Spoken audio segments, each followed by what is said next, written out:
Lead Talks, connecting through community. Assemblymember John Rivera has represented the 149th District in the New York State Assembly since 2021.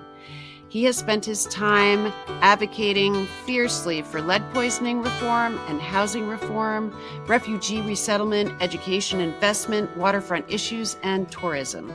He is the chair of the Administrative Regulation Review Committee and the chair of the Subcommittee on Regional Tourism Development. Welcome, Assemblyman Rivera. Thank you. What attracted you to politics? Oh, thank God. That's an interesting question. So, I'd say, I grew up in a house where my mom was a teacher and my father was a police officer. He was always involved in, community things. He sat on the board of hospitals. He, sat on the boards of nonprofits and just always involved in the community. And that kind of spilled into politics and was involved in his county party. So I always saw that happening in the background with what I'm sure was fairly common as like a younger person, like not really caring that much or thinking it was boring or thinking it was, oh God, he's got to go to another thing. He's got to collect petitions. Oh my gosh. So, but then fast forward, the bug to really believing in Buffalo and really trying to do as much as we can for the community, really, really just kept bubbling up and it was always around me. A newly elected congressman named Brian Higgins came into office. I was really interested in him and I applied for a job in his office and I got it. So it all began with really about serving the community. In my case, in our case, and in the organizations that we work with, we find you incredibly accessible and also really plugged into the issues that are not necessarily the most glamorous, but they're the ones that deeply affect the health and basically survival of communities. What drew you to lead poisoning in particular? So there was always something in me to care about children, infant illnesses and parents struggling with illnesses with their children. But then at the same time, Buffalo has some of the worst lead rates in the state and probably the country, including the one that I lived in most of my life is up there. So it's certainly something undeniable to the neighborhood that I'm in, and it's undeniable to the region. In the environmental organizations and, the wild and crazy people that I hang out with, just joking, but, the wonderful people that I hang out with, you're really garnering and earning a reputation as an effective legislator. It is very difficult to get bills through the assembly.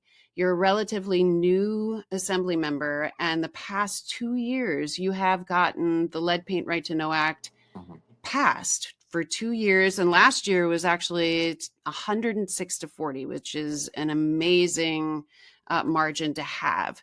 What legislation, in addition to like the Lead Paint Right to Know Act, do you think would benefit your community the most on lead?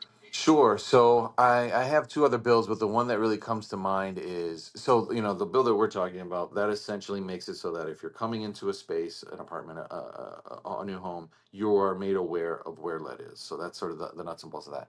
The other bill I have is it's really kind of tenant specific, and that is in the 90s, I believe under the Pataki administration, either an executive order was done or a bill was passed. I'm still looking into it. That it made it so that there's a one sentence exemption from people seeking damages against homeowner policies specific for lead poisoning. So if you have a child that's been poisoned by lead, you rent an apartment, you're struggling to sort of determine how you're going to pay for all the services needed and all the help needed, and you want to seek damages against the homeowner's policy. In New York State, you cannot. If you fall down the stairs, if you break your leg on a trampoline, if anything else happens, you can seek damages. But specifically for lead paint poisoning, you cannot seek damages.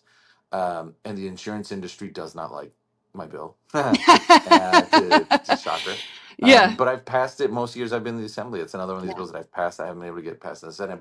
Two aspects of this bill are really important. One is that, as you can tell, from the podcast, that it is extremely expensive to get kids who have had brain damage from lead and health problems to a better place. It takes a lot of therapy. It takes a lot of great people, a lot of good healthcare. And if you don't have that, then your child is just left with the damage that they did not ask for. So yes, getting holding people accountable and getting money to be able to help those children is one thing. The other thing too is that the insurance companies have a lot of power, and they would put pressure on these repeat offenders. They would put pressure, they wouldn't cover them if they had this clause in their insurance policy. They wouldn't want to cover them. So landlords would be sort of forced to abate and have safe homes as well. And you actually touched on something that I wanted to talk about, because I know that you also, in addition to lead poisoning, you're a big advocate for immigration rights and also refugees. And this population is particularly vulnerable Yep. worldwide to lead poisoning. Yeah, I mean it's a tough state to see the things that we're seeing, and I just lost a friend of mine who was deported last month back home Oh my to gosh. Colombia. Yeah, in the case of the scenario of my friend, that's a guy who came here through the normal asylum seeking process, did everything he was supposed to, got a house, opened up a small business where in a building that was vacant, opened up a restaurant, and employed people. No crime. There's no history of violence. There's no criminality there. Just a guy that came here with his wife and two kids, with not much in their pocket, barely knowing any Yeah. English, probably none, and started a life for himself and raised his kids, and then had another daughter here in America. And they're all gone now. He was sent, and his family felt that they had no choice and that they themselves were going to be taken, so they went back to Colombia with them. And I don't know if I'll ever see him again. The other reason why bills don't make it is not because the the body doesn't feel like it's important, but it's because there hasn't been sufficient pressure externally to make it so that this is an issue that captures attention. Yeah. And I often think that lead kind of falls into that, because a lot of people think like, well, we don't make lead paint anymore, or the lead problem is just in pipes, and we're figuring that out, or the lead problem is only in certain areas, but it's not true. It's just not true. We're not testing lead the way that we should. I feel like if we did, then we would see it way more often. And just because we're not testing it doesn't mean it's not there. Yes. We wait for children to be sick to actually determine whether there's a lead problem or not, which is brutal and rough. And, we're treating children like canaries in coal Yeah. mines. But I say all that to say, like, it's one Yes. of those issues that hasn't really bubbled up the way that other things have. And, it's in part because there's a million things that are really important. And, it's one of those things, but it has to compete for attention among everything else. Sometimes when we talk about these sort of environmental slash health issues, we can be kind of academic about it, but sometimes we lose the humanity of it in our analyses. Those same Republican members who debate me on these bills, every one of them have Coopers in their district. They just don't see it. They don't hear it. Um, Yeah. and I'm not villainizing the Republicans in my district Yeah. in the chamber. At the end of the day, we passed those bills, so it doesn't really matter. What that they kind of waste my time debating on it. But Yeah. look at their narratives, and you'll know what the arguments are. It's that, oh, is this really a problem? This is going to make insurance rates go up. This is going to slow down the housing market.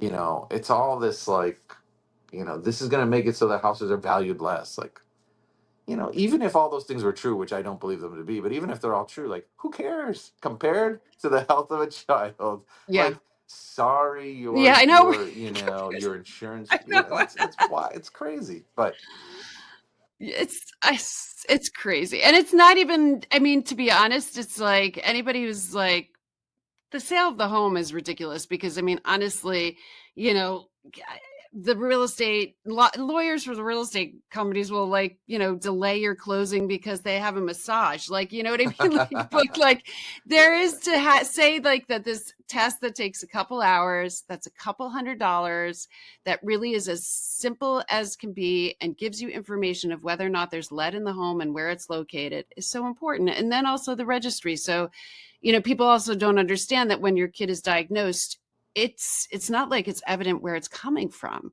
It's almost like you're stuck in a horror flick, really, because and you don't know where the monster is. But once they're diagnosed, it reduces that time. And Cooper went from speaking to not speaking in 1 month, and it's really critical time. So um, thank you so much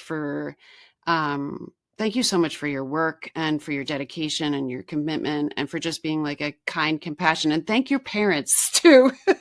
They obviously instilled like community and a sense of purpose and giving back to others. And one last question I want to ask everyone, which is if there is something about lead poisoning that you want people to know that you don't think they know, what would it be?